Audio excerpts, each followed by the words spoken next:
গড় হত্যাৰ যদি আৰু তথ্য বিচাৰে আৰু মই কি ক'ম আৰু কওক গড় কেইটাৰ মৃতদেহ কেইটাইতো তাৰ প্ৰমাণ আৰু কি লাগে কিছুমান বস্তুটো তথ্য নালাগে আৰু মোৰ বিপক্ষে যি আছে মোৰতো খোলা কিতাপ কিমান পেপাৰ টিভি মিডিয়াই আজিলৈকে মোক এৰিছে নেকি অপাৰেশ্যন কৰিব গতিকে আৰু এবাৰ সাৰ্জাৰী হৈ যাওক মোৰ কি আপত্তি আছে মোক কোনটো মিডিয়াই সাৰ্জাৰী কৰা নাই আজিলৈকে গতিকে আৰু এবাৰ সাৰ্জাৰী কৰিলে মোৰ কোনো আপত্তি নাই কিন্তু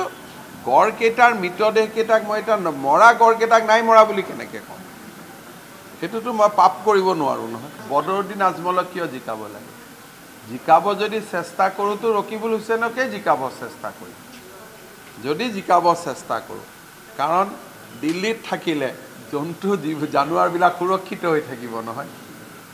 হয় নহয় গতিকে কিবা এটাতো কৰিব লাগিব অসমৰ কাৰণে